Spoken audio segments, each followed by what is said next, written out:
Educational channel Digital Assamole আপোনাক সকলোকে স্বাগতম জনাইছো Please subscribe the channel and press the bell icon to never miss a video from Digital Assam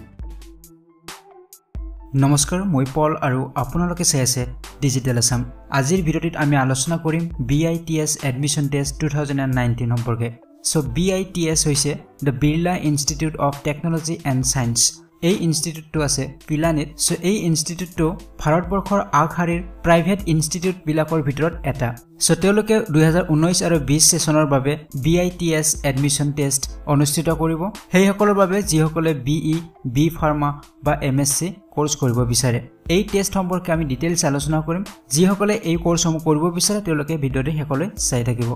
So BITS admission test hoise eta computer based online test exam integrated first degree program bilak koribo gole ei admission test to dibo lagibo aru ei admission test to pass korar pisot apuni pabo pare M.Sc B.Pharma ba BE course homohot admission So ei admission test tur joriote teloke tinita campus ot admission die prothom to hoise Pilani campus dito to hoise Goa campus aru tritiyo to hoise Hyderabad campus eta admission test tur jogeri teloke tinita campus ot admission die gotike ei test tur naam hoise BITS admission test so ya tinita course koribo paribo BE B.Pharma aru M.Sc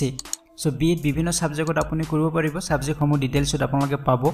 B.Pharma ৰ বিভিন্ন সাবজেক্টত কৰিব পাৰিব বা M.Sc ৰ বিভিন্ন সাবজেক্টত আপুনি কৰিব পাৰিব আৰু কোনটো ক্যাম্পাছত আপুনি কৰিব বিচাৰে তাৰ প্ৰিফাৰেন্স অনলাইন ৰেজিষ্ট্ৰেচনৰ সময়ত আপুনি দিব পাৰিব সো এতিয়া কথা হল এই তিনিটা কোৰ্স কৰাৰ বাবে আপোনাৰ কোৱালিফিকেশন কিমান হ'ব লাগিব সো যিসকলে BE বা M.Sc কোৰ্স কৰিব বিচাৰিব তেওঁলোকে HS পাস কৰিব লাগিব আৰু HSত ফিজিক্স কেমিষ্ট্ৰি আৰু ম্যাথমেটিক্স তেওঁলোকৰ কম্পালসৰি সাবজেক্ট হিচাপত থাকিব লাগিব ইয়াৰ ওপৰত ইংলিছত তেওঁলোকৰ প্ৰফিচিয়েন্সি থাকিব লাগিব আৰু যিসকলে B.Pharma কৰিব বিচাৰে তেওঁলোকে HS বা 12 পাস কৰিব লাগিব with physics chemistry and biology as compulsory subjects physics chemistry আৰু বায়োলজি তেওঁলোকৰ কম্পালসৰি সাবজেক্ট হিচাপত থাকিব লাগিব HSত ইয়াৰ ওপৰত ইংলিছত প্ৰফিচিয়েন্সি লাগিব So admission test to jodi apuni Indian jibilak center ase bharatborkhot jiman keita center ase hei center homot apuni dibo bisarile yar fees hobo purukhor babe 3150 taka aru mohilar babe 2650 taka exam center bibhinno ase gotei bharatborkhote kintu okhomor babe matro etai center dia hoise aru heitu ase Guwahatit So etia apply kenedore koribo so apply aponaloke online koribo lagibo already online apply start hoise 5 January tarikhor pora aru ya last date hoise 20 March 2019 So video description box or online apply link dia ase tat apnaloke online apply koribo paribo so important date kisuman ase date keita apnaloke monot rakhibo already online apply start hoise last date hoise 20 March admission test hobo 16 May pora 26 May ভিতৰত আৰু ইয়াৰ result declare কৰা হ'ব 20 জুনত So এটি আমি আলোচনা কৰিম ইয়াৰ test format সম্পৰ্কে যে কেনেকুৱাৰ ফৰম্যাটত এই এডমিশন টেষ্টটো অনুষ্ঠিত হ'ব সো 3 ঘণ্টা এটা ডিউৰেচনৰ পৰীক্ষা হ'ব তাৰ মাজত ব্ৰেক থাকিব সো 4টা পাৰ্টত ভাগ কৰা হৈছে পাৰ্ট 1ত থাকিব ফিজিক্স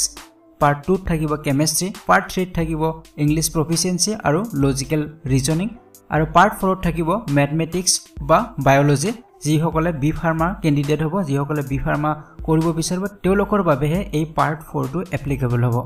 এতিয়া আমি ডিটেইলছ আলোচনা কৰিম যে কোনটো সাবজেক্টত কিমানটা কোৱেশ্চনছ আহিব সো পাৰ্ট 1 ফিজিক্সৰ পৰা 40 কোৱেশ্চনছ থাকিব আৰু 40 মাৰ্কস থাকিব পাৰ্ট 2 কেমিষ্ট্ৰিৰ পৰা 40 কোৱেশ্চনছ থাকিব আৰু তাত 40 মাৰ্কস থাকিব পাৰ্ট 3 ইংলিশ প্ৰফিচিয়েন্সিত থাকিব 15 মাৰ্কস আৰু লজিক্যাল ৰিজনিংত থাকিব 10 মাৰ্কস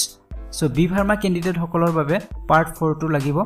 আৰু ইয়াত থাকিব ম্যাথমেটিক্স বা বায়োলজি সো ইয়াত 45 মাৰ্কস থাকিব সো টোটাল হ'ব 150 মাৰ্কসৰ এক্সাম ইয়াৰ ওপৰত আপোনালোকে যদি বাকি ডিটেইল জানিব বিচাৰে অফিচিয়েল ওয়েবসাইটত আপোনালোকে লগইন কৰিব পাৰে www.bitsadmission.com ইয়াত আপোনালোকে ডিটেইল জানিব পাৰিব নাইবা আপোনালোকে ভিডিওটোৰ ডেসক্ৰিপচন বক্সত লিংক দিয়া আছে ডাইৰেক্ট লিংক তাত গৈ আপোনালোকে চেক কৰিব পাৰিব ডিটেইল সম্পৰ্কে বা আপোনালোকে অনলাইন এপ্লাই কৰিব পাৰিব যদি আপোনালোকে ইন্টাৰেস্টেড হয় কিন্তু মনত ৰাখিব যদি আপোনালোকে অনলাইন এডমিশনত সিলেক্ট হয় তেনেহলে আপোনালোকে তিনটা ক্যাম্পাছৰ ভিতৰত এটাত এডমিশন পাব হেতু হয়তো পিলানি ক্যাম্পাছ হ'ব পাৰে গোৱা ক্যাম্পাছ বা হায়দৰাবাদ ক্যাম্পাছ অসমত ইয়াৰ কোনো ক্যাম্পাছ নাই